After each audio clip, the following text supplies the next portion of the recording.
بسم اللہ الرحمن الرحیم۔ السلام علیکم ویورز۔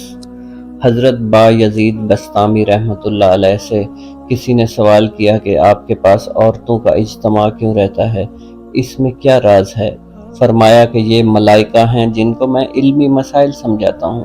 پھر فرمایا کہ ایک شب اول فلک کے ملائکہ میرے پاس آئے اور کہنے لگے کہ ہم آپ کے ہمراہ عبادت کرنا چاہتے ہیں۔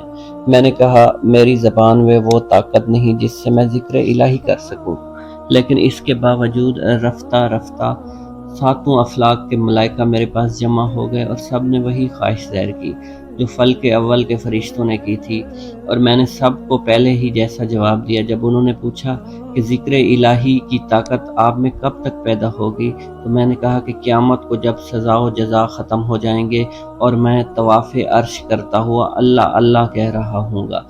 آپ فرمایا کرتے تھے کہ ایک شب اچانک میرا مکان منور ہو گیا۔ میں نے آواز دے کر کہا اگر ابلیس کی حرکت ہے تو میں اپنی بزرگی اور بلند ہمتی کی وجہ سے اس کے فریب میں نہیں آ سکتا۔ اگر مقربین کی جانب سے یہ نور ہے تو مجھے خدمت کا موقع عطا کیجیے تاکہ میں بھی مرتبہ کرامت حاصل کر سکوں۔ ایک شب آپ کو عبادت میں لذت محسوس نہیں ہوئی تو خادم سے فرمایا کہ دیکھو گھر میں کیا چیز موجود ہے۔ چنانچہ انگور کا ایک خوشہ نکلا تو آپ نے فرمایا یہ کسی کو دے دو۔ اس کے بعد آپ کے اوپر انوار کی بارش ہونے لگی اور ذکر و شغل میں لذت محسوس ہونے لگی۔ ایک یہودی جو آپ کا پڑوسی تھا کہیں سفر میں چلا گیا۔ افلاس کی وجہ سے اس کی بیوی چراغ تک روشن نہیں کر سکتی تھی۔ تاریکی کی وجہ سے اس کا بچہ تمام رات روتا رہا۔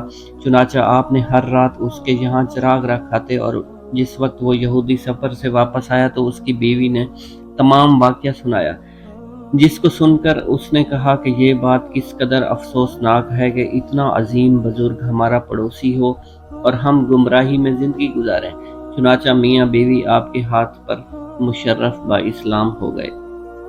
ایک مرتبہ کسی آتش پرست سے مسلمان ہونے کی تبلیغ کی گئی تو اس نے جواب دیا اگر اسلام اس کا نام ہے جو حضرت با یزید کو حاصل ہے تو اس کی مجھ میں طاقت نہیں، اور جس طرح کہ تم سب لوگ مسلمان ہو تو مجھے اعتماد نہیں۔ ایک مرتبہ آپ اپنے ارادت مندوں کے ہمراہ تشریف فرماتے تھے تو اچانک ایک مرید سے فرمایا خدا کا دوست آ رہا ہے، چل کر اس کا استقبال کرنا چاہیے۔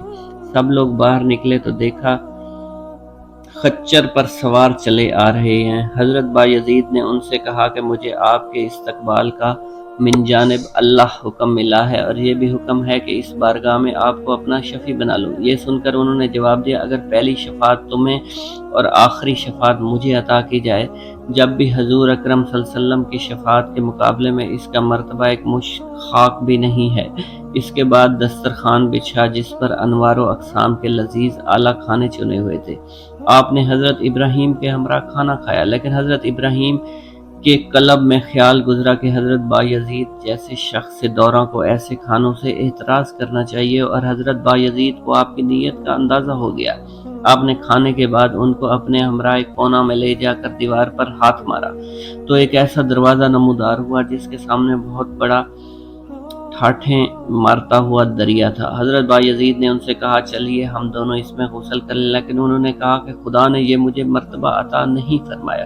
یہ جواب سن کر آپ نے ان سے کہا کہ جس جو کی روٹی تمہاری غذا ہے وہ تو جو جن کو جانور کھاتے ہیں اور لد کرتے ہیں، لیکن تم اس کے باوجود بھی یہ تصور کرتے ہو کہ عمدہ اور لذیذ کھانا کھانے والا کبھی اہل تقوی نہیں ہو سکتا۔